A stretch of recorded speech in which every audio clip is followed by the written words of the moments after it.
Primeira aos Coríntios, capítulo 15. A ressurreição de Cristo. Irmãos, venho lembrar-lhes o evangelho que anunciei a vocês, o qual vocês receberam e no qual continuam firmes.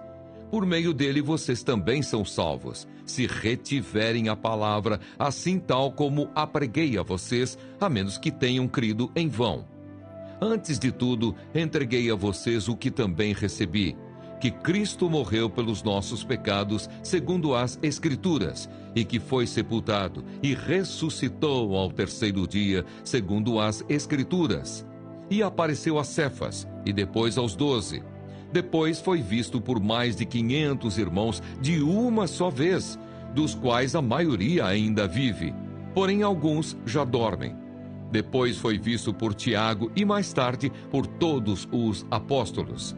Por último, depois de todos, foi visto também por mim, como por um nascido fora de tempo. Porque eu sou o menor dos apóstolos, e nem mesmo sou digno de ser chamado apóstolo, pois persegui a igreja de Deus. Mas pela graça de Deus sou o que sou. E a sua graça que me foi concedida não se tornou vã, pelo contrário, trabalhei muito mais do que todos eles. Todavia não eu, mas a graça de Deus comigo.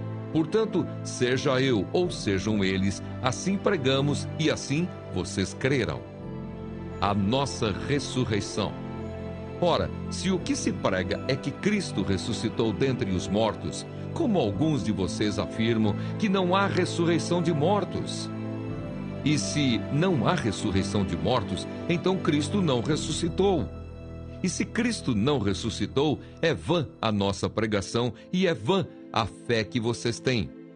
Além disso, somos tidos por falsas testemunhas de Deus, porque temos testemunhado contra Deus que ele ressuscitou a Cristo, ao qual ele não ressuscitou, se é certo que os mortos não ressuscitam. Porque se os mortos não ressuscitam, também Cristo não ressuscitou. E se Cristo não ressuscitou, é vã a fé que vocês têm, e vocês ainda permanecem nos seus pecados. E ainda mais, os que adormeceram em Cristo estão perdidos. Se a nossa esperança em Cristo se limita apenas a esta vida, somos as pessoas mais infelizes deste mundo. Mas, de fato, Cristo ressuscitou dentre os mortos, sendo ele as primícias dos que dormem. Visto que a morte veio por um homem, também por um homem veio a ressurreição dos mortos. Porque assim como em Adão todos morrem, assim também todos serão vivificados em Cristo. Cada um, porém, na sua ordem. Cristo, as primícias. Depois os que são de Cristo, na sua vinda. E então virá o fim, quando ele entregar o reino ao Deus e Pai, quando houver destruído todo o principado, bem como toda potestade e poder. Porque é necessário que ele reine até que tenha posto todos os inimigos debaixo dos seus pés. O último inimigo a ser destruído é a morte, porque ele sujeitou todas as coisas debaixo dos seus pés. E quando diz que todas as coisas lhe estão sujeitas, certamente exclui aquele que tudo lhe sujeitou. Quando, porém, todas as coisas lhe estiverem sujeitas, então o próprio Filho também se sujeitará àquele que todas as coisas lhe sujeitou, para que Deus seja tudo em todos. De outra maneira, que farão os que se batizam por causa dos mortos? Se de fato os mortos não ressuscitam, por que se batizam por causa deles? E por que também nós nos expomos a perigos a toda hora? Dia após dia, morro. Eu afirmo isso, irmãos, pelo orgulho que tenho de vocês em Cristo Jesus, nosso Senhor. Se como homem lutei em Éfeso contra feras, qual foi o meu proveito? Se os mortos não ressuscitam, comamos e bebamos, porque amanhã morreremos. Não se enganem, as más companhias corrompem os bons costumes. Voltem à sobriedade, como convém, e não pequem, porque alguns ainda não têm conhecimento de Deus. Digo isto para a vergonha de vocês. A ressurreição do corpo. Mas alguém dirá, como é que os mortos ressuscitam?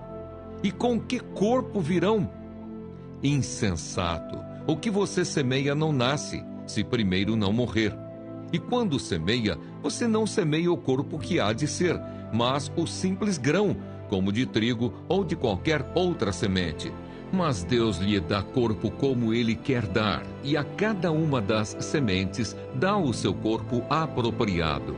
Nem toda a carne é a mesma, porém uma é a carne dos seres humanos, outra a dos animais, outra a das aves e outra a dos peixes. Também há corpos celestiais e corpos terrestres. E, sem dúvida, uma é a glória dos celestiais e outra a dos terrestres. Uma é a glória do sol, outra a glória da lua e outra a das estrelas. Porque até entre estrela e estrela há diferenças de glória. Pois assim também é a ressurreição dos mortos. Semeia-se o corpo na corrupção, ressuscita na incorrupção. Semeia-se em desonra, ressuscita em glória. Semeia-se em fraqueza, ressuscita em poder. Semeia-se corpo natural, ressuscita corpo espiritual. Se há corpo natural, há também corpo espiritual.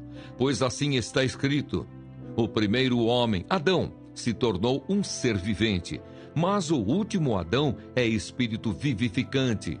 O que vem primeiro não é o espiritual, e sim o natural. Depois vem o espiritual. O primeiro homem formado do pó da terra é terreno. O segundo homem é do céu. Como foi o homem terreno, assim também são os demais que são feitos do pó da terra. E como é o homem celestial, assim também são os celestiais. E assim como trouxemos a imagem do homem terreno, traremos também a imagem do homem celestial. Com isto quero dizer, irmãos, que a carne e o sangue não podem herdar o reino de Deus, nem a corrupção herdar a incorrupção. Eis que vou lhes revelar um mistério. Nem todos dormiremos, mas todos seremos transformados num momento, num abrir e fechar de olhos, ao ressoar da última trombeta. A trombeta soará, os mortos ressuscitarão incorruptíveis, e nós seremos transformados, porque é necessário que este corpo corruptível se revista da incorruptibilidade, e que o corpo mortal se revista da imortalidade. E quando este corpo corruptível se revestir de incorruptibilidade, e o que é mortal se revestir de imortalidade, então se cumprirá a palavra que está escrita: tragada foi a morte pela vitória. Onde está, ó morte, a sua vitória? Onde está, ó morte, o seu aguilhão? O aguilhão da morte é o pecado, e a força do pecado é a lei. Graças a Deus que nos dá a vitória por meio de nosso Senhor Jesus Cristo. Portanto, meus amados irmãos, sejam firmes, inabaláveis e sempre abundantes na obra do Senhor, sabendo que no Senhor o trabalho de vocês não é vão.